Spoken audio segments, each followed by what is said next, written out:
Hey kids, it's time for another story time in Ansley's car. It has been a while, hasn't it? I couldn't think of one to tell you.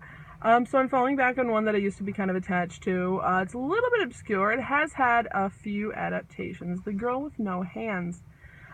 It's kind of a narrative hot mess. It doesn't have a bunch of, strong cyclical patterns or anything like some good old classics like Cinderella. It does have some strong imagery, though, which I guess is what has captured some people's imaginations. Strong imagery like, not to spoil anything, A Girl with No Hands. So we're going to jump right into it. There's a miller, and he's very, very poor. He can barely afford to even feed his darling wife and daughter. All he has in the world is this rundown old mill and an apple tree behind the mill that doesn't even bear any apples anymore. So one day, a well-dressed stranger comes to his door and says, "Friend, I've noticed you're cartoonishly poor, and how about I buy what you've got behind the mill, and in exchange, I will give you all of the wealth you could ever want. You will never want for anything ever again." And the miller is like, "That sounds great. So the apple tree is the only thing that I can think of that's behind the mill, so sure, I was going to chop that thing down anyway. You have at it." And the well-dressed stranger says, "Great, see you in 3 years when I'll come to collect," and vanishes. And the miller's like, "Pwah, that was weird, okay." And he goes inside, and the miller's wife is coming out and being like, "Dearest, I've noticed that there's lots of delicious food in the pantry, and there's jewels on my dresser, and there's silk curtains hanging in the window, and what the fuck?" And the miller's like, "Nah, wifey, you'll be so proud of me. I'm such a shrewd businessman. I actually just sold what was behind the mill to this weird guy that just came to the door. So I was going to chop that apple tree down anyway, but now I'm never going to want for anything ever again." And she goes, "Husband, you idiot! You've sold our daughter to the devil! She was sweeping in the yard behind the mill." And why the miller's wife knows that the old man is, or the man is the devil? We don't know. Just a womanly instinct, I guess. Anyway, 3 years pass. It's time for the devil to come collect payment. He comes early in the morning, but not early enough, because the miller's daughter got up with the dawn and washed herself, drew a chalk circle around herself, and knelt in it and said her prayers. And when the devil comes, she is too pure and clean and good, because he's the devil and he can only take dirty things, I guess, for the devil to take. So he goes, "Miller, you must not give your daughter clean water all night, and you must not let her out of this chalk circle, and in the morning, I will come to collect her, and if you don't do this, then I will take everything that I've given to you, and I will take you to hell in the bargain." And the miller, because he's kind of a piece of shit, is like, "Okay." And the miller's daughter stays in that chalk circle all night, and she stays there weeping into her hands and saying her prayers.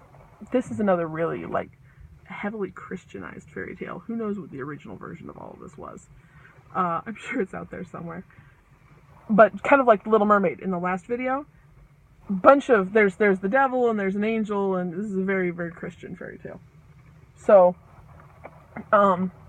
she's crying into her hands all night.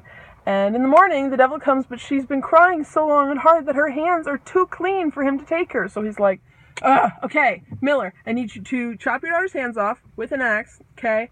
And don't let her out of the chalk circle, yada, yada, yada, clean water. I'll come in the morning, or I'll come for you."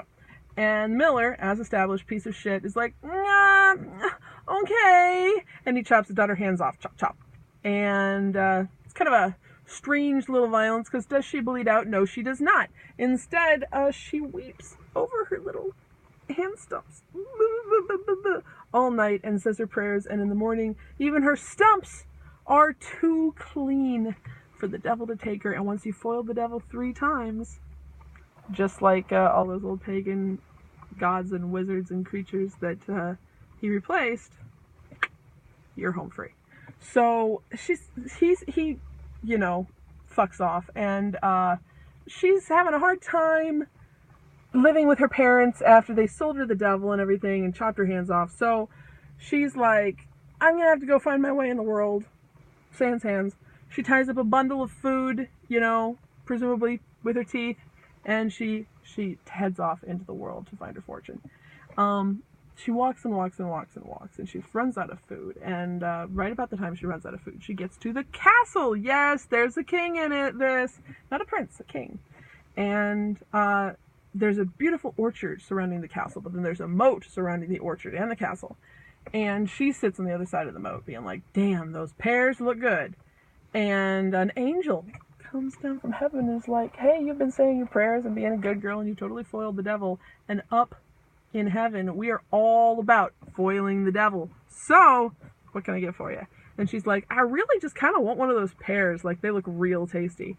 And so the angel's like, pears, I can do that. I'm an angel. And he parts the waters of the moat, all Moses in the Red Sea, and she walks across. And he bends down a branch, and she eats out the pear off the branch. You could have just held it for her, jerk, but okay. And the thing is, the gardener was out doing some, like, late night fertilizing or something. And he sees her and he's like, oh my God, it's some sort of spirit with no hands. And a larger glowing thing that's more obviously a spirit. And he goes to the king and he's like, dude, it's crazy. And the king's like, whoa, I would love to see that. And I don't have anything else better to do because I'm a king, I guess. And I'm going to come with you and we're going to stake out the orchard and see if the spirit comes back. And the girl with no hands does indeed come back. And the angel comes back and they cross the moat, eat some pears, and the king pops out and goes, yo, this is really weird. Also, you got no hands and you're really pretty. And she's like, yeah, I'm not a spirit. I'm just, a sad bitch. And he's like, well, that's too bad. You can come live with me. Why don't you marry me? Hey, you can be the queen. That'd be great. I'll make you some new hands, too. And she's like, I got nothing better going for me. So she becomes queen, and she gets some shiny new hands. And then, after they've been married a little while, she gets preggers, and he's like, nah, I'd love to wait and see the baby being born, but I gotta go to war, because that is one thing that kings do have to do. So he goes to war, and he's like, write me, tells his mom, like, write me as soon as she has the baby. And out there on the battlefield, he's fighting and warring and being a king, and she's having her baby, and the king's mom is like, she had a baby, and she writes to him, and she sends a messenger with the letter being like, hurry, hurry, and the messenger doesn't hurry. No. He stops on the way to the battlefield, and he has a nap. And the devil, who's still mad about being foiled back in the day, replaces the note in the messenger's bag to say that the queen had a changeling. A little bit of holdover from when these were actually fairy tales. And the king gets the letter and is like, oh, damn, well, okay, we'll work that out. And he writes a new letter, a letter back saying, like, it's cool, like, we'll figure it out. Just take care of my wife and my kid, and I can't wait to see him, even if it's a weird little black-eyed fairy child. And the messenger takes another nap on the way back. And the devil reads the new letter and is like, damn, I really thought that was going to work. He's a really nice guy. And he changes that letter to say, put them both to death. And the letter gets back to the castle, and the king's mom is like, damn, what? That's not how I raised my boy. And so she tells the queen, you got to get out of here, because he's going to come back and he's going to want to see you dead. And the queen is like, wow, that's a bummer, but I guess, you win some, you lose some. I got to be a queen for a little while. Anyway, I guess I'm back out into the world to seek my fortune. She straps her baby to her back. Still has her shiny new hands made of silver. So it's a little easier this time. And she goes out and tries to find somewhere new to live her life. She finds a little cottage, and the angel that helped her before is there and is like, hey, I heard that's really sucky. You can live here, though. And so she does.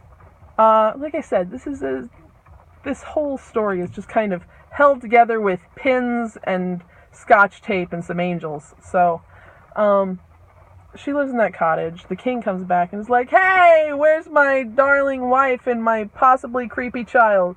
And the queen is like, I killed him just like you said." And he's like, "What? Oh my God, I loved her." And she's like, "Oh, I thought you might, so I'm just playing. She's gone though." And the king's like, "Ah, oh, well, I won't eat or drink until I find them." And the king's mom is like, "That's maybe a little counter. All right, have fun, babe." And he goes out into the wilderness to find her, and he doesn't eat or drink, but God keeps him alive because he's, worthy and virtuous. And he finds this little cottage, and there's the queen, and she's wearing like a veil, and her hands have grown back also because God's like, "This has sucked for long enough. You're good. Here's some hands."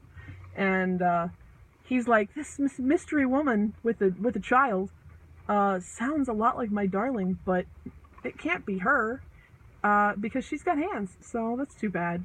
But I'll find her eventually." And he's telling this mystery woman all about his wife that he loves, that he hasn't seen in so long. And then he's like, "I'm really pooped. I'm gonna have a nap. Thank you for your hospitality. I'm just gonna catch some 40 winks." And he lays down to sleep, and he puts his handkerchief over his face. And after a while, the handkerchief falls off, and the woman says to her little boy, "Put the handkerchief back on your father's face." And he wasn't asleep. And he wakes up and he's like, "Ah, hey, I heard you say that. It's you, isn't it? It's you. It's me. It's me. I didn't want you to die. There was a mix-up. I don't know, but I've been looking for you all this time." And she takes her veil off and she's like, "Hey, hubby poo, I'm so glad that you didn't want me dead. And this is our kid. Isn't he gorgeous?" And they live happily ever after. It's a bit of a mess, isn't it? Anyway, that's The Girl with No Hands. If you have anything else that you would like me to tell, since I'm clearly running out of ideas, and I don't want to just hit the Disneys, although I will if I have to, go ahead and hit me a line if you've got a favorite fairy tale that you would like me to tell, or a folklore, mythology, anything like that. Same, hit me up, and come talk to me about all these stories. I'd love to hear from you. See ya.